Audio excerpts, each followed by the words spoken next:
Muy bien, nomine Patris, Filii, Spiritui Sancto. Amen. Pater noster, qui es in celi, sanctificetur nomen tuum, adveniat regnum tuum, fiat voluntas tua, sicut in cielo et in terra. Panem nostrum quotidianum da nobis hodie, et dimitte nobis debita nostra, sicut et nos dimittimus debitoribus nostris, et ne nos inducas in tentationem, sed libera nos a malo. Ave Maria, gratia plena Dominus tecum, benedicta tui mulieribus, et benedictus fructus ventris tui, Iesus. Sancta Maria, Mater Dei, ora pro nobis peccatoribus, nunc et in hora mortis nostre. Amen.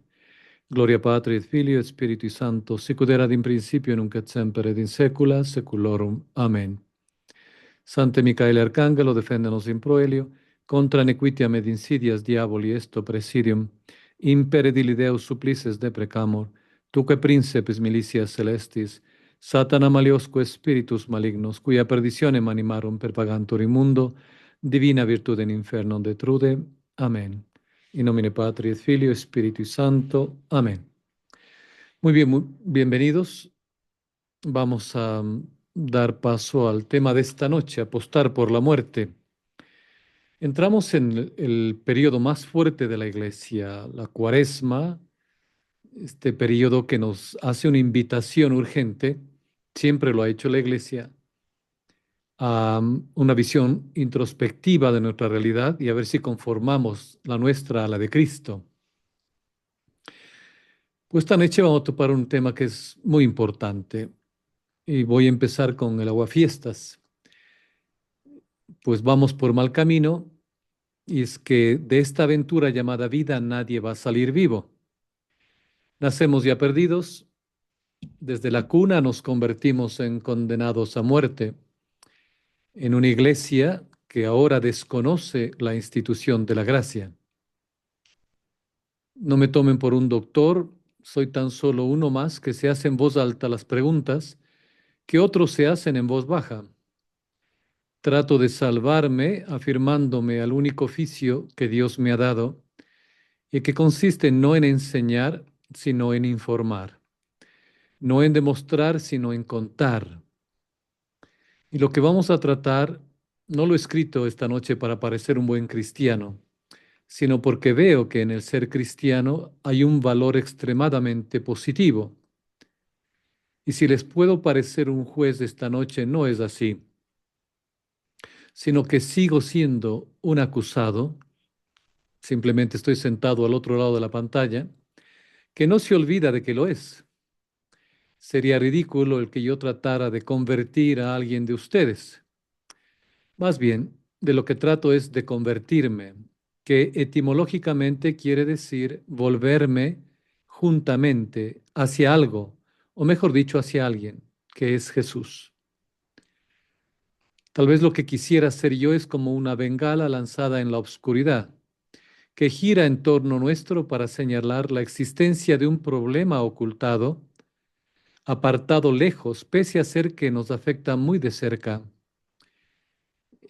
He mirado en los chats las preguntas, las respuestas, los debates, las interrogaciones, las dudas, y me ha parecido oportuno esta noche advertir que de grado no, hay que emplearse en la búsqueda de una solución a nuestra formación. El olvido o la negación de la realidad no contribuye a mejorar, al contrario, nos deshumaniza. Vamos por mal camino. Y es que de esta aventura llamada vida, nadie va a salir vivo. Y como nos recordara este gran autor italiano, Vittorio Messori, nacemos ya perdidos. Desde la cuna nos convertimos en condenados a muerte en una falsa iglesia que desconoce la institución de la gracia y que además ahora nos encierra ante la disyuntiva de desaparecer con la eutanasia o con la cremación. Al final, como dijo el llamado Francisco, que el infierno no existe, que existe la desaparición de las almas pecadoras. Eso lo dijo el 29 de marzo de 2018. Pero como nos recuerda este autor en su libro Apostar por la muerte, de donde he tomado el título, Entre la sociedad de hoy y los intelectuales media un entendimiento tácito, como lo vamos a comprobar esta noche. ¿Qué nos dicen? Cuento contigo para que me suministres medios con los que los borregos puedan olvidar, disfrazar, negar, en suma, desaparecer a la muerte. Si no cumples con este encargo, te echo, es decir, ya no te leeré o te escucharé, porque prefiero estar atento a lo que va a pasar mañana, no lo que va a pasar conmigo. Y lo que resulta de veras morboso no es hablar de la muerte, sino callar acerca de ella como hoy ocurre. Nadie está tan neurótico como el que considera neurótico decidirse a discurrir sobre su propio fin. Ya no recordará este autor con palabras de Aries: olvidarse de la muerte y de los muertos supone prestarle un pésimo servicio a la vida y a los vivos. Y ahora hay que pensar en el más allá antes que en el más acá. En estos tiempos tan difíciles de confusión, tenemos que recordar que la religión cristiana considera la muerte como pena del pecado y, por tanto, no desconoce la tristeza subsiguiente a ella. Esta tristeza ante la muerte se encuentra también en el hombre Dios, como nos recordará San Mateo y San Lucas. Esta concepción de la muerte está marcada por dos ideas. La muerte es un acto del hombre. La muerte es un momento decisivo de todo el destino humano. Pero la muerte es además el punto en el cual, cerrándose la vida de prueba, cesa el sincretismo de bien y de mal y se opera la justicia, es decir, la conjunción definitiva de la virtud y la felicidad. Esta no es por otra parte más que la consumación perfecta de aquella. La religión católica asigna al acto de morir, como a todos los demás actos morales, que tal acto debe ser pensado, predispuesto en la conciencia. Ahora bien, la preparación para la muerte como condición de la conciencia moral necesaria para el acto de la muerte fue durante siglos una parte destacada de la ascética, es decir, el arte del bien morir. Tener fija la atención sobre la idea de la muerte es un ejercicio arduo que exige una técnica difícil, ya que la muerte parece antinatural y al espíritu le repugna, repugnándole sus signos más evidentes, que son la inercia y la torpeza. Y sin embargo, la religión nos obliga a esta difícil preparación, porque la muerte del cristiano es un acto, y no solamente la cesación de los actos.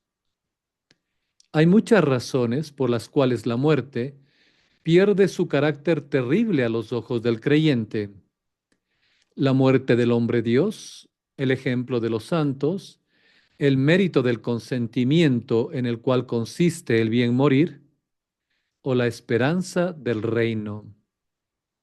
Sin embargo, un especial espanto, o por lo menos terribilidad, es inherente a la muerte por el motivo esencialísimo de que es un juicio absoluto e inevitable sobre nuestras obras y nuestra fidelidad a la ley de Dios y de la Iglesia.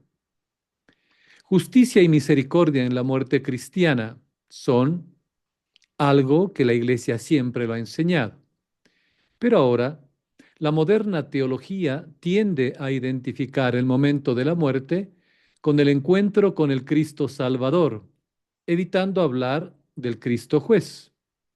Así ustedes habrán escuchado en la mayoría de velorios o cuando hacen misas, pues que no hay difunto malo, que todos han sido santos y que ya está gozando de la gloria eterna. Así, de los dos motivos que hacen terrible la muerte, es decir, ser consecuencia del pecado y ser el instante del juicio, el segundo resulta pasado por alto. Sin embargo, la revelación no admite duda. Basta la revelación sobre el juicio final de gracia o de condena hecha por nuestro Señor en el capítulo 25 de San Mateo, donde se encuentran palabras de rechazo de las vírgenes imprudentes y del siervo infiel. En él se establece la idea de la discriminación entre réprobos y elegidos, ovejas y cabras, misericordiosos y crueles. Ante este olvido de la idea del juicio, ya en la mentalidad postconciliar y en el cambio de la liturgia por una nueva liturgia, un nuevo culto para una nueva iglesia, la idea de la muerte como juicio y riesgo absoluto retrocede y desaparece detrás de la idea de salvación eterna. Ya no se trata de una comparencia judicial, sino de una continuidad inmediata de la vida terrena con la salvación eterna. Porque todos son santos, no hay muerto que no haya sido santo. Se expolia a la muerte de su carácter incierto y se la representa como un evento que nos introduce inmediatamente en la gloria de Cristo.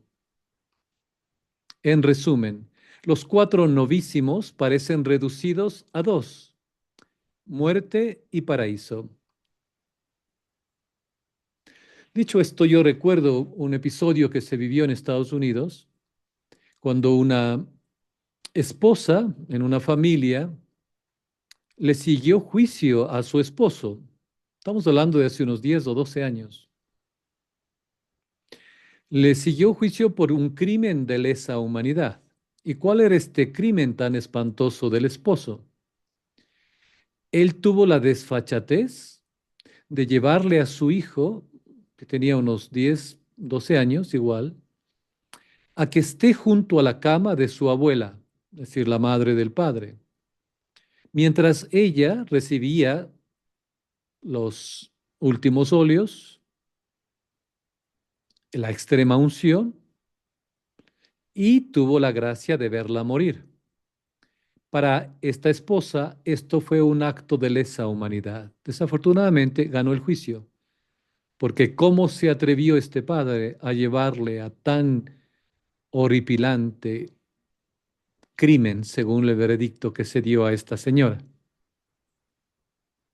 Y es así como estamos. Recordemos un poco de la dignidad de la sepultura en el rito católico. No siendo la muerte hoy en día un acto de consentimiento y ofrecimiento, con eutanasia y las nuevas cosas, y perdiendo su carácter de crisis, también pierde solemnidad la sepultura. Y esto lo podemos ver, lo vamos a hablar más adelante, en países otrora cristianos. Y así como debilitándose la idea religiosa de la vida eterna, decae igualmente la gravedad y solemnidad de la muerte, convertida en pura accidentalidad del mundo.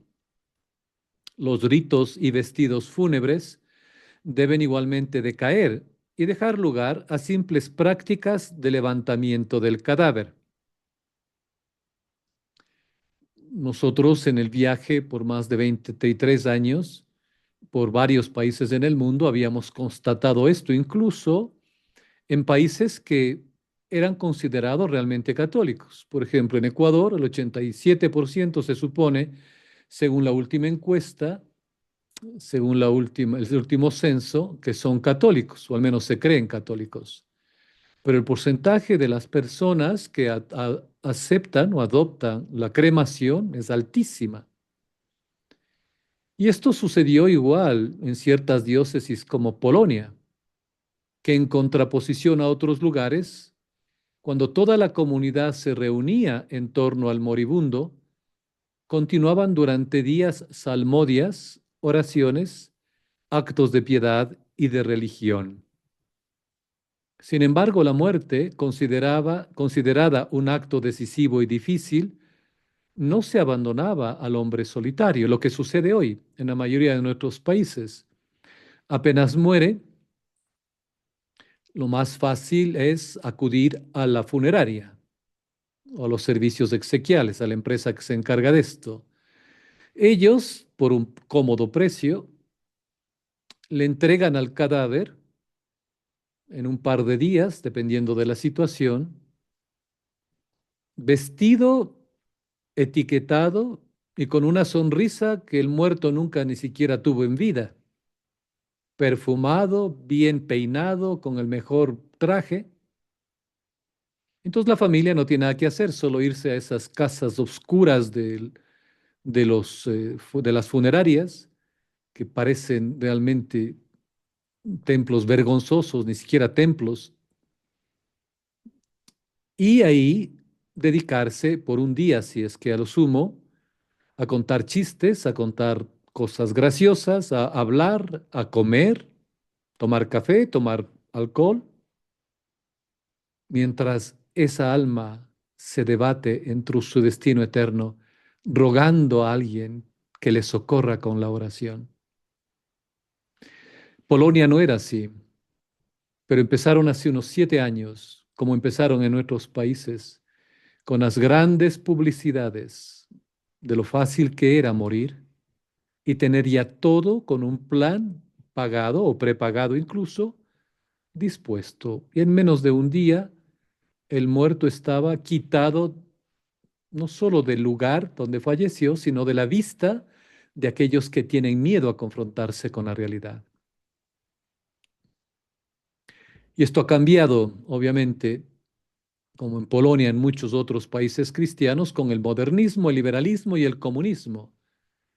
En síntesis, con las revoluciones de 1798 y de 1969, que con la introducción de las funerarias y el marketing, pues consiguieron el objetivo: apartar en primer lugar al hombre de esa realidad nefasta del que depende su vida eterna, suavizarla, mentirle, engañarle y darle otras alternativas contrarias a lo que siempre ha creído y enseñado la Iglesia.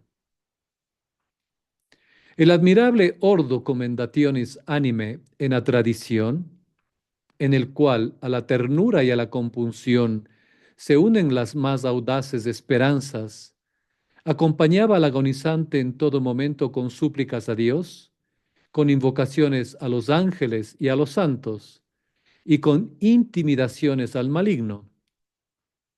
Este rito era eminentemente comunitario, ya que se asociaban en él la iglesia militante, la iglesia triunfante y la iglesia purgante, y se fundaba sobre la idea del juicio y de la misericordia, y convocaba en torno al moribundo todas las potencias y las bellezas de la religión. Se leía todo de la pasión, se celebraba y narraba todas las liberaciones del Señor en la extrema agonía del hermano que estaba muriendo, y al llegar la expiración, la acción se hacía presionante y afanosa, de tal modo, después de varias oraciones se consumaba el acto de la muerte en el seno de una comunidad verdaderamente unida, ya sea de familia o de amistades. El rito era una acción de toda la iglesia celeste y terrena, que socorría al moribundo, quien realizaba los actos que podía y era suplido en los que no podía. Las exequias eran después una expresión de piedad y sufragio, y el cadáver era honrado con luces, inciensos, aspersiones y agua bendita. Nunca pronunciaba el sacerdote ningún elogio del difunto. Eran minuciosas las disposiciones del testamento, con fundaciones para misas, legados para obras pías, perdones y prescripciones para la tumba. Pero hoy por hoy, con el modernismo, el liberalismo y el comunismo y el facilismo nuestro, pues hay una degradación de la sepultura. Hoy por hoy el cuidado de los muertos está ligado a la creencia en la otra vida, a la certeza de que con la muerte el hombre se salva o se pierde en la eternidad, como dijo Francisco, desaparece. Y por consiguiente, a la persuasión de que todas las cosas relacionadas con la muerte no son tan importantes hoy para el hombre. La civilización de la técnica, oscuramente consciente de no poder romper el paño de la muerte, se arroga, sin embargo, el derecho a disipar de entre los hombres lo tremendo de la muerte, aumentando en él la necesidad de ser feliz, la necesidad de reconocer que tiene derecho a ser feliz, que tiene que gozar, que tiene que darle al cuerpo todo lo que necesita, aniquilando su valor y expulsándola a esta alma de todo espacio como el único evento que no tiene consecuencias ni significado. Se repite con mucha frecuencia, esta vida hay que vivirla. A la final solo tenemos una vida. Mientras en otros tiempos se ponía todo en marcha para que la muerte fuese preparada y advertida, hoy el arte médico multiplica las terapias que salvan la vida, pero ve su propia perfección en la eutanasia y no pudiendo vencer a la muerte, la hace ahora insensible. En siglos en que la ciencia médica era infantil y carecía de recursos refinados, y el médico se desplazaba hasta el enfermo, hoy nos ocurre al revés, el enfermo va hacia el médico, la enfermedad y la muerte tenían como lugar natural el propio hogar, y los familiares eran quienes auxiliaban al hombre en sus sufrimientos y en su muerte.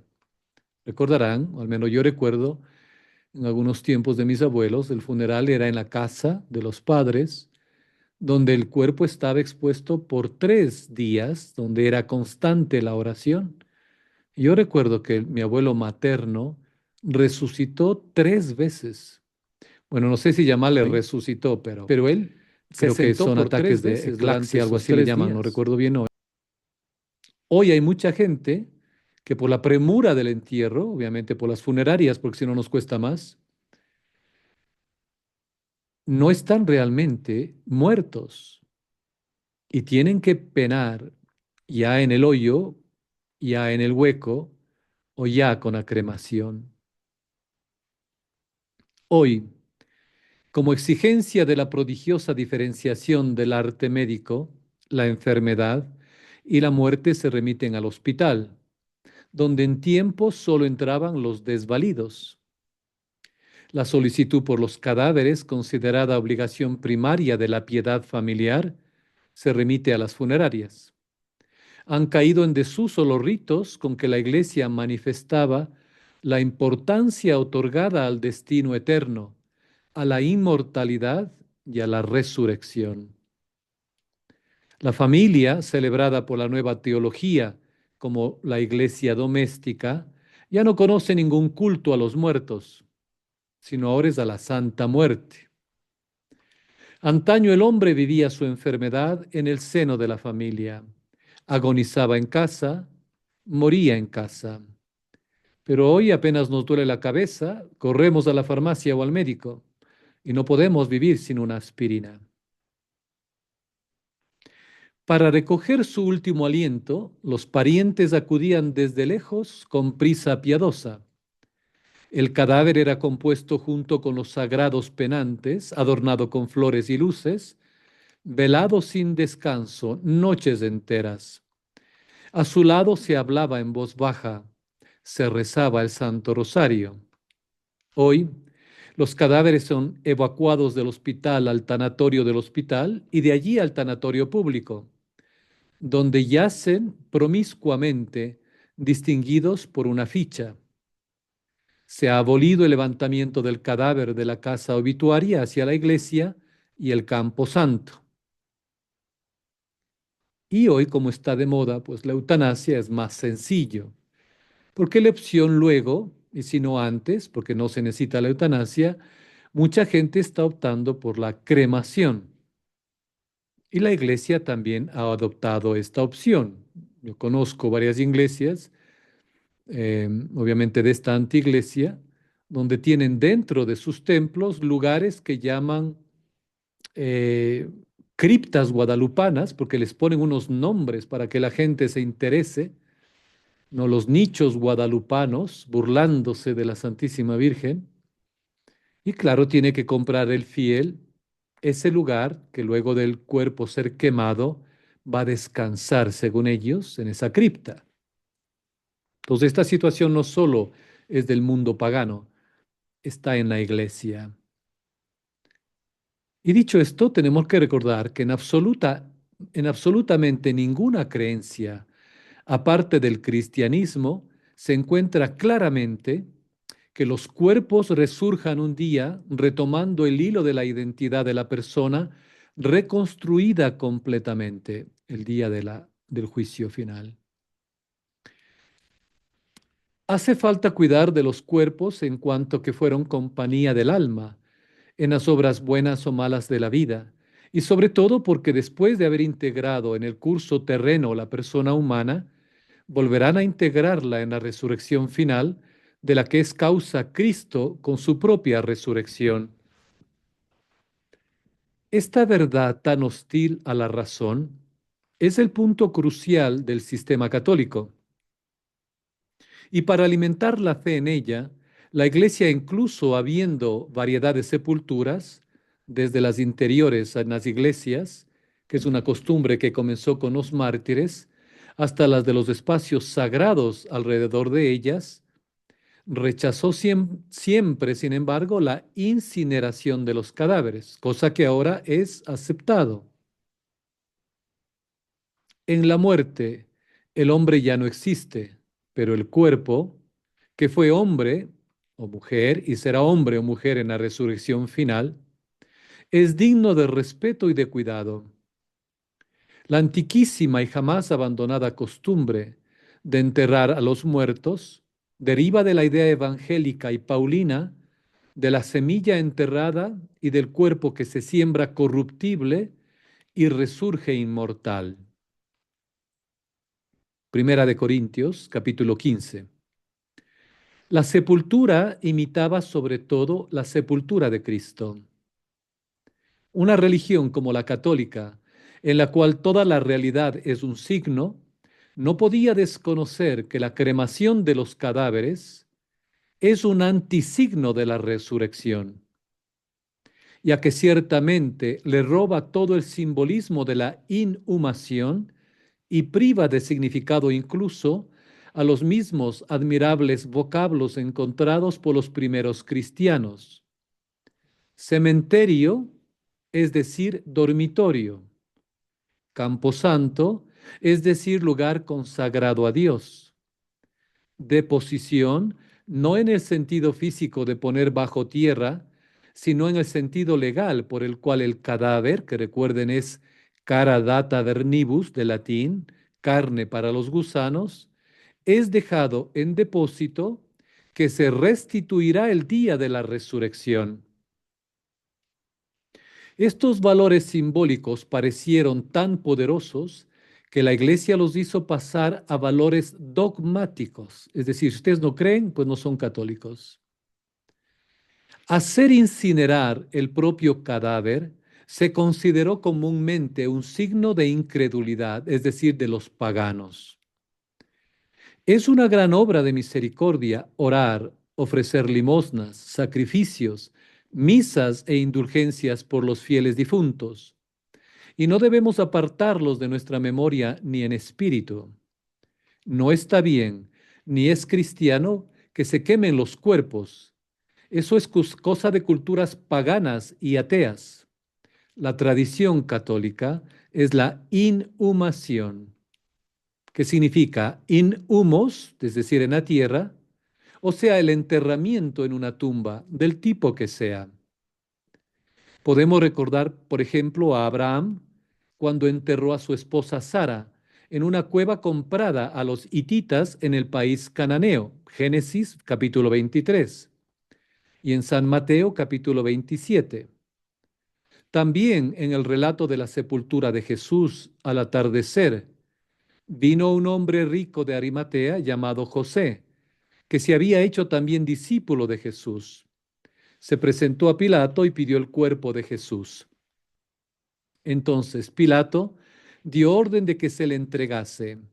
José tomó el cuerpo, lo envolvió en una sábana limpia y lo puso en un sepulcro nuevo que había hecho excavar en la roca. Luego hizo rodar una gran piedra hasta la entrada del sepulcro y se fue. Así está bien claro cuál es la tradición cristiana con respecto al entierro católico, pues la práctica de la incineración o cremación está en oposición al Código de Derecho Canónico del Vaticano II, a partir del cual dispusieron en el Canon 2, dice que la Iglesia dispone las exequias para los difuntos y su ayuda espiritual y honra sus cuerpos, a la vez que proporciona a los vivos el consuelo de la esperanza.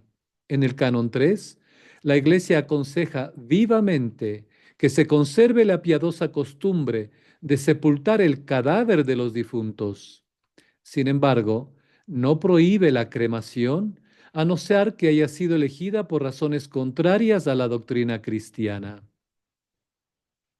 Y en la explicación sobre este punto se aclara lo siguiente. Puede resumirse así. A. Se recomienda conservar la tradición de sepultar los cadáveres.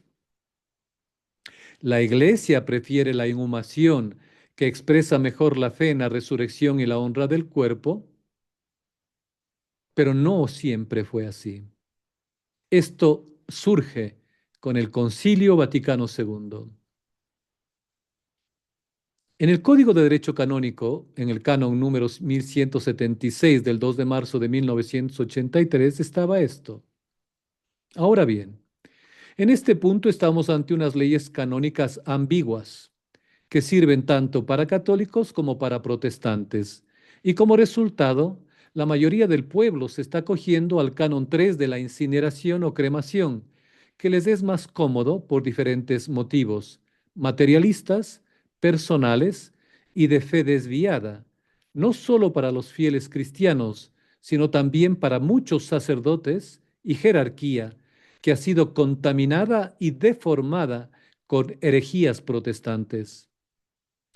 La cremación es también un gran negocio de prosperidad, tanto para la iglesia ahora, para la parroquia y para las empresas privadas. En realidad para muchos, y en verdad que es terrible quemar el cuerpo donde uno ha estado viviendo toda la vida, con el que se ha trabajado, gozado y sufrido, que se ha cuidado, vestido, alimentado y también exhibido públicamente y muchas veces presumido de él. Y hoy por hoy, principalmente las damas y también los caballeros, que se gastan inmensas cantidades de dinero en los gimnasios tratando de mantener un cuerpo que muy pronto morirá. Yo recuerdo, y esto en cuestión de broma, cuando yo trabajaba, yo abrí una empresa en España, estuvimos viviendo allá en Madrid y tenía en ese tiempo, pues a mi parecer era la buena costumbre de correr 3 veces por semana. Corría antes del desayuno, unas 2 horas, y una vez llegué, yo vivía en el segundo piso de un complejo, de unas casas, y en el primer piso había una tienda. Y una vez llegué muy sudado, como siempre, pero me encontré con el dueño de la tienda, no con la esposa. Y él, recuerdo, me dijo, y de ahí me causó una gran impresión, me dice, oye, chaval, tú corres mucho, ¿no? Le digo, sí. Wow, sabes que vas a morir muy sano. Y en realidad eso me puso a pensar, ¿cuánto estoy gastando yo por mantener mi salud en un cuerpo que va a morir? Pero voy a morir muy sano, obviamente. Qué ironía y qué contradicción se está dando hoy más que nunca con ese culto al cuerpo físico de hombres y mujeres para después, en su final, quemarlo como algo inútil. No es ni siquiera razonable o denota un falso concepto de la vida y sobre todo de la vida eterna, porque Dios no nos ha creado para morir para siempre en su presencia, como sucede a los que van al infierno eterno, porque Dios no es un Dios de muertos, sino de vivos, nos recordará San Mateo. Una de las obras corporales de misericordia, recordarán, la séptima, precisamente, que se enseña en todos los catecismos católicos, es enterrar a los muertos, no cremar a los muertos. Recordemos ese pasaje bíblico de Tobías, un hombre justo y piadoso, temeroso de Dios y de una gran caridad que se jugaba la vida recogiendo a escondidas los cuerpos de los que mataban para darles sepultura. Qué pena con Tobías, no conocía el nuevo Código de Derecho Canónico. Y esto lo hacía contra leyes paganas y contra la propia familia, porque era un impulso no solamente humano, sino del Espíritu Santo, de piedad y amor, porque esperaba y creía en la resurrección de los muertos y en la vida eterna. Ya en el Antiguo Testamento y entre paganos, con mucho dolor vemos como en muchos lugares, en la falsa iglesia de hoy paganizada como está, ya nadie dice nada. Nadie tiene un gesto de amor y valentía ante tantos errores ahora con los fieles difuntos. Hay que observar que el lenguaje de la iglesia de Cristo para los que mueren en el Señor no es como el de los paganos y ateos. Son fieles difuntos. No los llama ni muertos ni cadáveres, sino fieles, porque son fieles e hijos de Dios por el bautismo, y difuntos porque la debilidad de sus cuerpos por el pecado original ha llegado a su fin, para pasar a la vida eterna y verdadera. Recuerden que lo que se entierra no es un muerto, porque para Dios no hay muertos ni un cadáver, sino una semilla de vida eterna que resucitará en el último día, como Cristo resucitó de entre los muertos. San Pablo, Primera de Corintios, capítulo 15. Se debe tener especial cuidado, pues a pesar de que en todos los catecismos católicos, la séptima obra de misericordia, como les acabo de decir, es entrar a los muertos, ya mucha gente no lo hace. Pueden revisar ustedes el Catecismo de de Juan Pablo II, el numeral 2447, ¿no? Pero los modernistas y protestantizados de hoy tergiversan esto y añaden, dicen, acompañar en la oración a los muertos. Y en la séptima obra de misericordia espiritual dicen rogar a Dios por todos, en lugar de rogar a Dios por vivos y muertos, como siempre ha sido. Así van suprimiendo las verdades de fe por otras que son o muy ambiguas o heréticas, y lo hacen solapadamente. La tradición de la Iglesia Católica ha prohibido y castigado siempre la cremación, como se ve en el Código de Derecho Canónico de Benedicto XV, anterior al código actual, que dice, abro comillas, se priva de la sepultura eclesiástica a los que hayan mandado quemar su cadáver y prohíbe celebrar por ellos misas de exequias, aun las de aniversario y todos los oficios públicos fúnebres. Y recordarán lo que dijo Benedicto XVI, lo que antes ha sido sagrado, hoy igual es sagrado. Como se ve, hay una tremenda contradicción clara y pública con lo que se dice y se hace hoy. ¿Qué entraña sino la destrucción del cuerpo humano con el fuego? Una visión materialista de la vida, que la muerte hace llegar a su fin definitivo, es decir, sin ninguna referencia al más allá. Porque quiérase o no, sus acérrimos defensores persiguen también una finalidad ulterior que el mundo no la sabe, y es colateral y no siempre manifiesta: burlarse de la popular creencia en la resurrección de los cuerpos, que es uno de los dogmas que confesamos en el credo largo, como ustedes lo recuerdan, en el credo niceno-constantinopolitano. Los libros de la Escritura, especialmente los históricos, contienen frecuentes alusiones a la inhumación, habiéndose desarrollado por fuera de aquella todo lo que concierne concretamente al rito de enterramiento. Jacob, por ejemplo, cuando bajó a Egipto, donde su hijo José era virrey, hizo jurarle que llevaría su cuerpo a la cueva que antaño había comprado al posesionarse de la tierra prometida. Sobrevenida su muerte, José embalsamó su cuerpo y pidió permiso al faraón para llevar sus despojos a Canaán con un gran cortejo de compañía. El caso se repite con José, que hizo prometer a sus congéneres que cuando el pueblo de Israel fuese liberado de la cautividad de Egipto, llevasen sus huesos a Israel, deseo que fue cumplido mucho tiempo después de su muerte. La escritura nos cuenta algo más prodigioso. Habiendo muerto el profeta Eliseo, tiempo después, fue arrojado a su sepulcro los restos de otro hombre, que tan pronto como tocó los huesos de Eliseo, el muerto resucitó y se puso de pie. No puede omitirse aquí una mención particular a la historia de Tobías, que yo recomiendo mucho que la lean. En época de la deportación a Siria, este santo varón sepultaba de noche los cadáveres de sus compatriotas, exponiendo así su vida al peligro de ser castigado con la muerte, pues las autoridades lo habían prohibido bajo pena capital. Sus amigos y hasta su propia mujer pasaron de la censura a mofarse de esta obra de misericordia que él practicaba.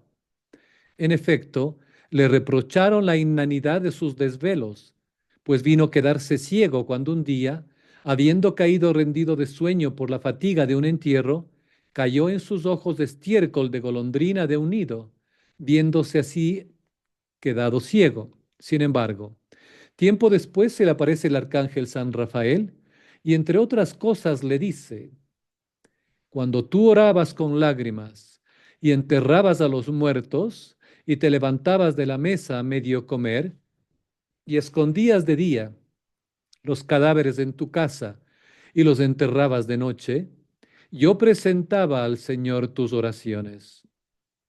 Los primeros cristianos comprendían mucho mejor que los actuales en qué consiste no solo la dignidad de la persona humana, sino también la dignidad de su cuerpo, porque tenían siempre presentes aquellas palabras que San Pablo escribió a los Corintios. ¿No sabéis que vuestro cuerpo es templo del Espíritu Santo? Glorificad pues y llevad a Dios en vuestros cuerpos. Este cuerpo había sido consagrado en el bautismo y había sido objeto de la administración de los demás sacramentos: Eucaristía, confirmación, extrema unción, etc. ¿No es acaso una irreverencia destruir vilmente lo que había sido templo de Dios mismo? En este sentido, la incineración de un cuerpo se compara poco más o menos a arrasar una iglesia hasta sus fundamentos. Pero esto no lo van a sostener los obispos de hoy. Cuando yo escribí este artículo en la revista San Miguel, el obispo de un obispo en Colombia, de Medellín, prohibió a la gente que lean mi revista y a los que la distribuían les amenazó. A pesar de que la Iglesia no cesó de predicar contra la cremación, no por eso disminuyó el auge de las prácticas incineratorias comandadas por jerarquías apóstatas y herejes. Al contrario, si bien podría reconocerse que en la actualidad ya no son al menos ostensibles las antiguas razones las que preponderan en la difusión de una práctica que Pío IX calificó como bárbara, cuanto más pasa el tiempo, tanto más se ve a los simples cristianos, por sí o por sus deudos, empeñarse en la cremación. Unos lo hacen por ignorancia culpable y otros por seguir la moda y el facilismo del modernismo y el liberalismo. La cremación es una costumbre nacida en la India, país que le rinde culto al fuego para volver las almas a la energía universal de la que proceden según ellos. La nueva era ha revivido esta costumbre en Occidente y es apoyada por las logias masónicas y por la Iglesia profunda para cambiar las costumbres religiosas de los cristianos. Se ha silenciado la voz de los que no tienen voz y de la pequeña grey del remanente en la Iglesia, logrando así la aceptación de las masas que desconocen su catecismo. Una prueba irrefutable que el mismo Dios nos da de esta aberración son esos cuerpos de almas santas que han quedado incorruptos. Así son reconocidos por la Iglesia y todo el mundo, pues son milagros patentes. Y esto, queridos hermanos, es tradición con T mayúscula. Gloria sea dada siempre a Dios. Bien, si hay preguntas, por favor, hagámoslas en el momento que estén disponibles. Gracias, Santi, por acompañarnos. Gracias, Carlitos. Creo que la primera duda que surge, voy a esperar a leer otras, es, entiendo o entendemos muy bien la tradición y el por qué esto se debe hacer de esta manera. Ahora, la pregunta es, ¿qué sucede con lo que ya pasó, con los muertos que han sido cremados por X o Y razones? ¿Eso es constituye un pecado haber hecho eso o es simplemente una mala costumbre, un mal hecho? No, no es un grave pecado, ¿no? Incluso el mismo documento del nuevo derecho, Código de Derecho Canónico dice, ¿no? Que como no sabemos, en muchos casos, en otros sí sabemos, si la persona decidió hacerlo esto contra la fe católica, pecado gravemente, un pecado terrible, grave, condenación eterna. No, no, lo que digo es la gente que por ignorancia lo ha hecho. Ya es una ignorancia culpable porque todos estamos, em, no podemos acogernos ante la ignorancia porque todos estamos llamados a conocer el catecismo. Entonces hay que reparar mucho. Yo dejo a Dios, obviamente, a lo que ya ha pasado en las personas, pero los que están escuchando ahora saben cuál es la posición de la iglesia de siempre, qué es lo que tenemos que hacer. Oremos a Dios, porque siempre habrá ese coloquio entre Dios y el alma, y no podría meterme yo a juzgar lo que ha sido, porque no conozco todas las cosas, ni me atrevería, obviamente, a dar un juicio, ya que no sabemos las condiciones ni nada por el estilo. Así que oremos por estas almas, que Dios se apiade, ya sea una ignorancia culpable o una ignorancia eh, que no se podía vencer. Ya esto es entre Dios y ellos, pero es un grave pecado con el cual se inundó a los fieles desde el concilio, ¿no? Carlitos, ¿qué pasa con el fin de esas cenizas que a veces las botan al mar o a los ríos? Pura superstición. No sabemos lo que pasa. Bueno, lo que pasa es terrible, no se van y se mezclarán con esa agua y qué sabe lo que pasa. Algo que la gente desconoce en el asunto esto de la cremación. No hay maquinaria, al menos hasta ahora inventada, que pueda quemar los huesos. Es tan alta la temperatura que se necesita para poder disolver los huesos. Mire, en mi tiempo, cuando yo estudiaba medicina, se necesitaba 12 años para que un cuerpo que solo usaba, le colocábamos formol, que es un alcohol, para mantenerlo, para que no huela en los 3 días que antes se solía tener al cuerpo presente para la oración. Se tomaba 12 a 14 años para que totalmente el cuerpo al menos los músculos, se hagan como madera vieja, pero los huesos permanecían. En mi estudio yo tuve que muchas veces, y esto es terrible, pero nos obligaban de alguna manera, nos entregaban piezas de cadáveres que nadie reclamaba, que venían de la policía, y nos enviaban a nosotros a cocinarlas. Yo tuve que ir con unos amigos a una quebrada, las colocábamos en unos recipientes, en unos tanques de metal grandes, que transportan, creo, aceites o lo que sea, los quemábamos por horas con cal y nos tomaba unas 12 horas quemarlos, pero solo se hacían blancos, no se quemaban. Entonces, ¿por qué hablo de esto? Es una situación que yo ya me he confesado, ahora lo digo públicamente, porque era terrible, yo no sabía igual.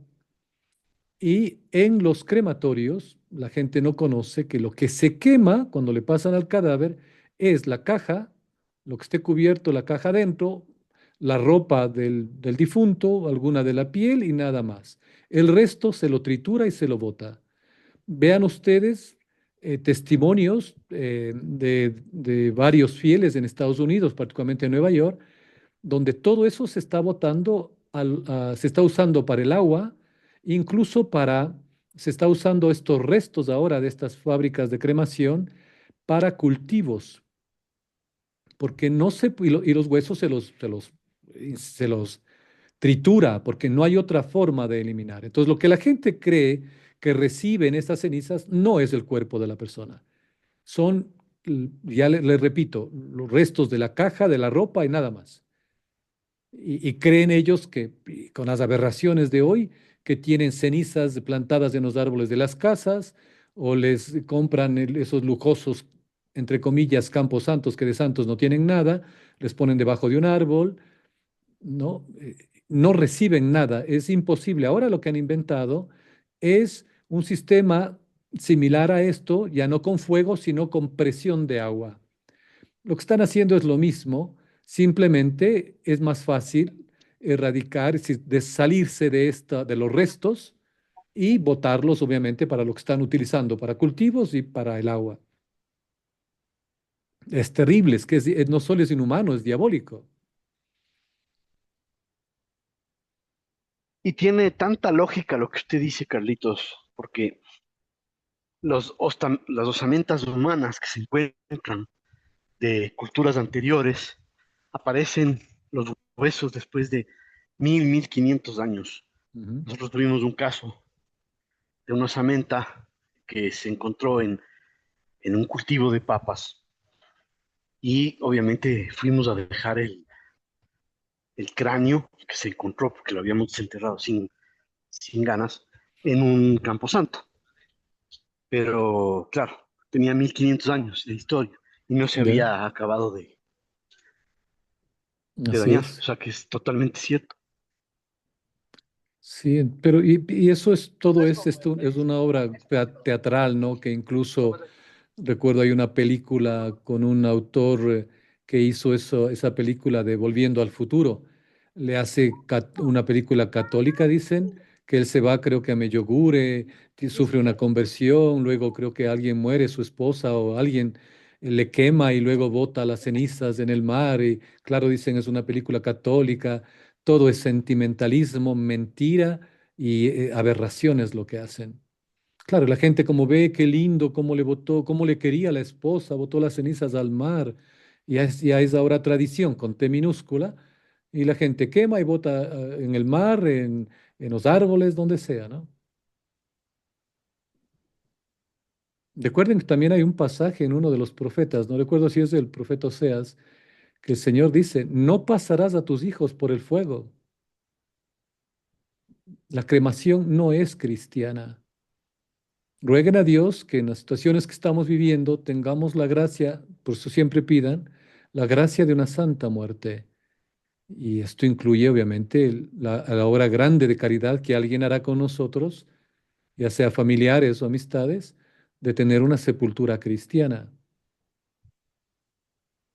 Carlitos, nos pregunta una persona, bueno, nos comenta una persona que otra de las razones por las cuales se utiliza la cremación es por costos. Porque claro, no es lo mismo comprar en un cementerio un nicho para para un ataúd completo que comprar solamente para una cajita de cremación. No es justificación, es simplemente una explicación de una realidad de alguien que nos comenta ahorita. Sí, sí, sí, es por eso les decía en el programa, ¿no? Es también por costos. O sea, los que iniciaron esto, el demonio que inició esto, sabe el fin. Pero incluso en las iglesias que yo he visto, que le llaman esto, no me acuerdo bien, palomario, les dan unos nombres, pero les digo, le ponen a la Santísima Virgen María, le ponen unos nombres que motive a la gente y tienen que pagar $500. Y $500 en un pueblo como el ecuatoriano, que el salario es de $400 para una familia, el salario mínimo vital para una familia tipo papá, mamá, tres hijos, $500 no es algo económico. Pero la gente obviamente recuerda algo de que era bueno poner a los muertos a los fieles difuntos en la iglesia. Entonces se endeudan o lo que sea y tienen ahí esa opción. Entonces es un engaño demoníaco. Así que recuerden, la gran obra de misericordia es enterrar a los muertos y vamos a ser juzgados por eso. Si tienen ustedes en casa familiares, como ahora es, repito, moda, a mí incluso hay un miedo. La gente se imagina, yo he visto esto, les digo, la gente se imagina que cuando muere, primero no quiere tener frío. porque dicen, uy, ahí no me pondrás porque es solitario, es frío. No, no, y por eso me han dicho, yo prefiero que me quemen, porque no quiero estar ahí entre los gusanos y eso. Esa es una visión, una ignorante, porque ya el cuerpo está, ya no está el alma está obviamente donde debe estar, ya juzgada por Dios. El cuerpo se pudrirá y Dios lo resucitará en el último día. Es enseñanza de la iglesia, es dogma de fe. Entonces la gente por ese miedo, no sé a qué, esa creencia ya irracional, quiere que se le queme. No,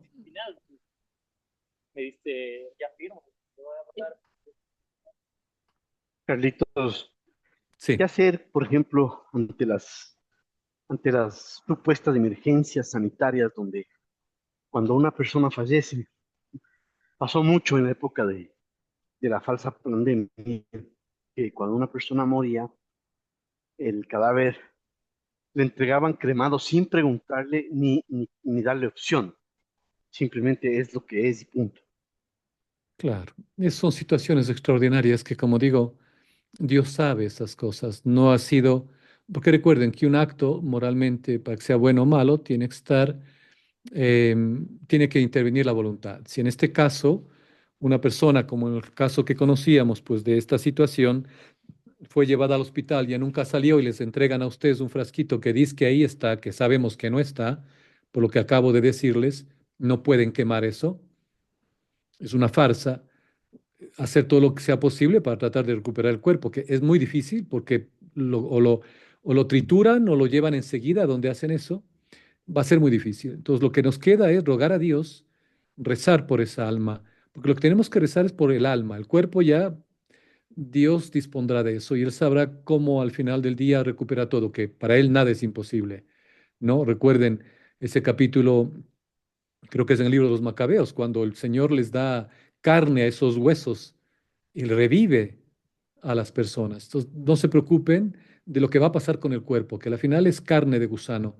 Lo importante es el alma. Hay que rezar por esa gente. Eh, en muchos de los casos han sido esto por la situación en la que vivimos, que son casos extraordinarios. Así que nosotros confiar en Dios, rezar mucho por esa alma y ya Dios se encargará de todo. Y una pregunta adicional referente a esto mismo. Cuando una persona es cremada, ¿qué sucede en la resurrección de los muertos? Si Pues las si se cenizas fueron botadas al mar, por ejemplo. claro, a ver, esa persona será juzgada por lo que hizo. No, no importa dónde se tire las cenizas. Es decir, eh, parte de las cenizas, vamos a decir, son de la caja del muerto, de lo que cubría la caja, de la ropa, de los zapatos, etcétera. El resto está por que le botaron al río, otros botaron para la agricultura, etcétera. Dios todo eso va a coger de cada uno, no tengan duda. Lo que va a pasar al final, ya en el juicio final, no es nuestro problema, es de Dios. Y Él nos asegura que ese día el cuerpo se encontrará con el alma, ¿no? Entonces, eh, ¿cómo va a hacerlo Dios? Él es Dios, Él lo sabe, pero eso va a suceder. Así que lo, que- lo que importante aquí es desde el acto. Si esa persona hizo voluntariamente lo que Dios ha prohibido, pues la, el castigo es la condenación eterna. ¿Ya? Pero si no, si fue obligada, si fue engañada, etcétera, ya pues hay circunstancias que Dios establece y que tiene esa peyorativa él de decidir y de juzgar, ¿no? Porque es Dios, entonces no me meto en eso, pero ya la gente las personas que lo han hecho conscientes de lo que están haciendo y contra el mandamiento de la ley de Dios, pues tendrán que pagar las consecuencias. Voy a leer una pregunta adicional que nos dicen con Ujú. una cita bíblica. Dice, del libro del Eclesiástico 38:15 dice, que caiga en manos de su médico el que peca contra su creador. Y la pregunta viene, ¿qué cree que debemos hacer cuando se sufre una enfermedad y debemos ponernos en manos de los médicos que podrían tener intereses como la venta de órganos? Miren, yo me acabo de enterar hace unos meses o hace un año o algo así, revisando en este particular el catecismo mayor, el catecismo de Trento también. de que es pecado grave el recurrir tanto a los médicos. Es preferible evitarlos. Y para esto, claro, para el mundo de hoy lo que estoy diciendo es una locura. ¿Cómo voy a decir que hay que evitar? El- ya el catecismo en iglesia nos enseña la confianza plena en Dios. Incluso hay vidas de santos. Hace unas semanas celebrábamos a una santa que ella testificó que nunca en su vida fue a un galeno de la salud. Confió totalmente en Dios. Y esa es nuestra misión, confiar totalmente en Dios, sufrir esos pequeños achaques y que a la final, como una amiga alguna vez me comentó, nadie va a morir en la víspera. Será en la voluntad de Dios el día y la hora que Él ya lo predestinó. No hay nada que hagamos, dice el Señor, para que cambiemos un cabello blanco en negro. Nada. Todo está dicho. Lo que Pero hacemos Carlitos, está... Ajá, solo una reflexión aquí. ujú. Hay un pasaje bíblico también que Dios encarga a ponerse en manos de los galenos que se ponen en manos de él. No recuerdo exactamente la cita, pero el concepto, las palabras son que si uno tiene una enfermedad grave, se ponga en manos de galenos que a su vez ellos se pongan en manos de Dios. Y es No, por eso que vamos obviamente. tanto a los médicos, todas las personas, todos los seres humanos cuando tenemos No, una no, todos, dolencia. todos hemos dicho, todos hemos ido, ¿no? Y en referencia a eso, obviamente se explica que Dios ha dejado en la naturaleza cosas que nos ayudan. Entonces, lo que tendríamos que ver es personas, como dice Santiago, que en comunión con Dios utilicen lo que Dios ha dado. Es decir, incluso en el Antiguo Testamento hay cosas que como no había médicos, pues la usaban para tratarse enfermedades. No significa, estamos hablando del tiempo actual, con con el desarrollo de la ciencia médica en el lado opuesto, pues estamos ante un grave peligro. Incluso yo me quería referir a los consejos que daba el Padre Pío. Recuerden que cuando él fundó y inauguró el Gemelli, él decía a los fieles que tengan cuidado de que no estén en manos de los médicos. Y un médico le decía que eso era contradictorio. Le decía, no, ustedes están aquí para sanar a los enfermos en Dios, pero a ellos hay que decirles que no estén tanto aquí. Entonces, no me acuerdo exactamente la cita, la colocaré luego en el chat, pero hay que tener cuidado en el tiempo actual donde simplemente aquellos que tenían que ser esos llamados a aliviar eh, los dolores del cuerpo, etcétera, con lo que Dios ha dado, se han convertido únicamente en recetarios de grandes empresas. Entonces, ustedes van a un galeno y ni siquiera a veces le palpan o le tocan. Le dice, tú tienes esto, tómate esto otro, y le mandan un botiquín entero. Yo tuve esa desdicha de haber pasado por ciertas situaciones y luego tuve que confrontarme con ellos y decía, no, no, lo que están ustedes haciendo es un círculo vicioso. Me mandan esto para esto, luego me da esto y ahí tengo que tomar esto para esto otro y es un nunca acabar. Entonces, confiar en Dios y Él ha puesto muchas cosas a nuestras manos para que las utilicemos. Y si hay una persona, como es Santiago, que tenga en cuenta estas cosas, pues nos va a ayudar, pero no tanto confiar mucho en eso, es decir, no tanto apoyarnos por todo y para todo en ello. Confiar en Dios y pedirle que Él nos cure, ¿no? Sí, sí, con la debida, el razonamiento, como usted dice siempre, usando la Así cabeza, es, no, no confiar en el médico más que fuera un brujo, un chamán, así sino es. simplemente usando el razonamiento, uno sabe cuándo tiene que ir al médico y cuándo está exagerando o cuándo está confiando demasiado le está dando fe a algo que no tiene que tener fe, sino es simplemente como uno va a un arquitecto, un abogado, un especialista. Hay que, Sí, así, sin desmérito, obviamente, de la profesión, ya no es lo que era y lo que estaba llamada a ser, ustedes lo saben. Entonces se necesita discernimiento y mucha confianza en Dios, que Él es el médico de los médicos. Y hemos perdido confianza en eso. Les hablo por mí mismo, yo igual, por la herencia que he tenido de la familia, pues siempre un dolor es acá y allá, el médico, las pastillas y todo. ¿En Dios? ¿Cuándo en Dios? Entonces siempre uno va y dice, bueno, por si acaso Dios me falla, aquí tengo estas pastillitas. Nos han acostumbrado, es decir, somos víctimas de toda esta sociedad, pero con la gracia de Dios hay que salir poco a poco y confiar plenamente en Él. Y si Él quiere esta enfermedad, pues bendito sea. Dios mío, tú eres dueño de la vida y de la muerte, de la salud y la enfermedad. Si quieres, sáname. Si no, dame la gracia para aceptar lo que estás pidiendo en mí. Nada más. Eso me pasó a mí y solo para no cansarles. Yo tenía un dolor tremendo a nivel de pecho por años. Cuando viajaba en la misión, parecía que me daba un ataque al corazón, estaba en cualquier país, Alemania, España. Yo me desesperaba, incluso puse en aprietos a familiares míos en Alemania. Les tocó llevarme al hospital y en unas carriadas de horas yo me desesperaba porque parecía que me moría. Me hice todas las pruebas habidas por haber en Europa, en Polonia, en Canadá, me hicieron pruebas atómicas. Mi corazón estaba bien, pero me dolía el pecho, como que me moría, hasta que varios médicos me daban solo medicinas, medicinas que me afectaban, incluso llegué a caer en depresión. Y recuerdo que un médico me dijo, pero Carlos, hasta los misioneros caen en depresión. Dije, no, no, no, la depresión no es de Dios. Es un problema somático, no espiritual. Yo tengo que averiguar qué me está pasando porque me decía que tenía una inflamación de los nervios intercostales, porque para eso sí el jargo que utilizan es como para como que no sabe uno lo que quieren decir. Así que un día en Toronto, cuando estaba de misión, en una iglesia, recuerdo, me fui a postrar delante del Santísimo. Y yo le dije, Señor, yo te ofrezco esto, ya no aguanto, pero si es tuyo, si viene de ti, dame la gracia de poder llevarlo. Y si no, quítamelo. Esa fue mi petición en el Santísimo, las horas que estuve ahí antes de dar una charla.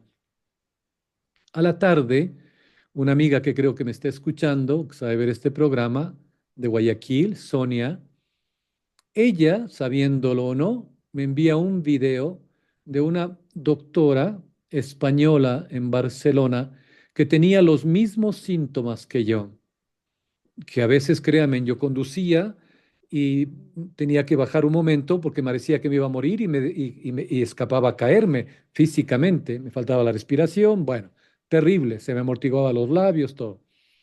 Para mí era ataque al corazón, pero ya todas las pruebas decían lo contrario. Hasta me hicieron una prueba como los astronautas, me ponían en una plancha así vertical y me dejaban por horas y me movían. Es decir, toda prueba vida por haber. Y mi corazón me decían, todo bien, no hay problema a nivel cardíaco. Entonces descarté incluso problemas espirituales. Me fui a hacer exorcismo. Mejor dicho, me hicieron exorcismos y no tenía nada. Pero es esta médico en Barcelona que sufre esta situación igual que yo y se va a los mejores médicos en Barcelona.